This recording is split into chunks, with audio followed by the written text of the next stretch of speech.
आगे जाकर अमर ने गाड़ी रोक दी। वो चौंक गई। डोर खोल दिया। प्रीति रानी के घर लंच पर जाती है। यहाँ उसकी मुलाकात उस इंसान से होती है जो उसे रास्ते में मिला था। वह रानी की मौसेरी सास का बेटा अमर है। वापस लौटते हुए देर होने पर न चाहते हुए भी अमर उसे छोड़ने आता है। अब आगे फिर ड्राइविंग सीट से बाहर निकलकर उसकी साइड का डोर खोल दिया। महारानी एलिजाबेथ, क्या आप बाहर आएंगी? वो सकपका गई। गाड़ी से तुरंत बाहर निकलकर खड़ी हो गई। मैं आपका ड्राइवर नहीं हूँ जो आप पिछली सीट पर बैठेंगी। आगे बैठिए, नहीं तो मैं ड्राइव नहीं करूँगा। वो ठंडे स्वर में बोली। आप पीछे बैठिए, मैं ड्राइव करूँगी। पर अगले ही पल संभल गई। सोचने लगी, ये तो मर्सिडीज है। क्या सोच रही हैं? आप ड्राइव करेंगी और आगे जाकर मुझे और मेरी गाड़ी को खाई में गिरा देंगी। मेरी जान मेरे लिए बहुत कीमती है। मैडम, आपके इरादे बहुत खतरनाक हैं। वो जोर से हंस दिया। शाम गहरा रही थी। बहस करके वक्त जाया करना ठीक नहीं था। वो चुपचाप आगे बैठ गई। अमर के परफ्यूम की महक उस तक पहुंच रही थी। इतने में अमर ने म्यूजिक ऑन कर दिया। वो शाम भी अजीब थी। ये शाम भी अजीब है। वो कल भी पास पास थी, आज भी करीब है। साथ में वो भी गुनगुना रहा था, पर वह उसकी तरफ ध्यान न देकर बाहर देखने लगी। इतना हैंडसम गुड लुकिंग बंदा आपकी कार ड्राइव कर रहा है और आप अंधेरे में कुछ ढूंढ रही हैं। अगर मैं गाड़ी यहीं रोक लूं और आपके साथ घूमकर उसकी तरफ देखा। वो क्षण भर के लिए सिहर उठी। उसने वाकई में ये तो उसके दिमाग में आया ही नहीं था। अमीरजादे बिगड़े हुए रईस लोग कुछ भी कर सकते हैं, यही थिंकिंग है आपकी। और अगर मैं इसे सच कर दूं तो? वो फिर हंस दिया।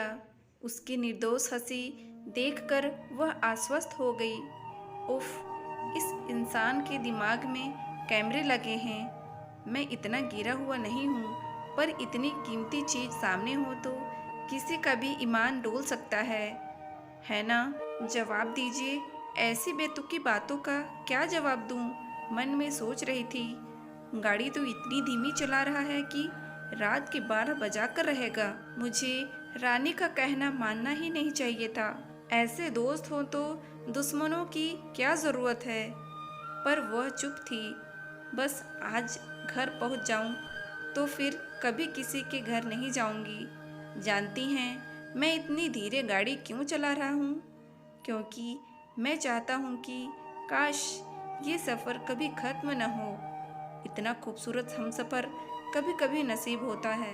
प्रीति के मन में विचारों का तूफान उमड़ रहा था। लगता है इसका काम ही यही है, लड़कियों को घुमाना और उनका इस्तेमाल करके उन्हें छोड़ देना। और मुझे शायद 16 साल की लड़की समझ रहा है। इसे पता नहीं है कि मैं दुनिया के हर रंग से वाकिफ हूँ। चलिए, आपकी मंजिल आ गई और मेरी भी। वह उसे देखकर मुस्कुराया। उसने अपना मोबाइल निकाला, टाइम देखा तो रात के 8 बज रहे थे। मुझे यही छोड़ दीजिए, मैं यहाँ पास में ही रहती हूँ। कितनी पास में? भाभी से आपको घर पहुँचाने का वादा करके आया हूँ और घर तक पहुँचा कर रहूँगा। अजीब ज़बरदस्ती है, उसने मन ही मन सोचा। वो उसे अपने घर का एड्रेस नहीं बताना चाहती थी। नहीं, मैं चली जाऊंगी। वो फटाफट गाड़ी से उतर गई। घर का एड्रेस बताने से कौन सा मैं आपके साथ लिव इन में रहने चला आऊँगा? प्रीति उससे पीछे छुड़ाना चाहती थी, इसलिए न थैंक्स कहा न पीछे देखा। वो तेजी से चल रही थी। उसे डर लग रहा था कि कहीं अमर उसका पीछा न कर रहा हो। 10 मिनट तेज चलने के बाद उसने रुक कर देखा कि उसके पीछे कोई नहीं है। तब उसकी जान में जान आई।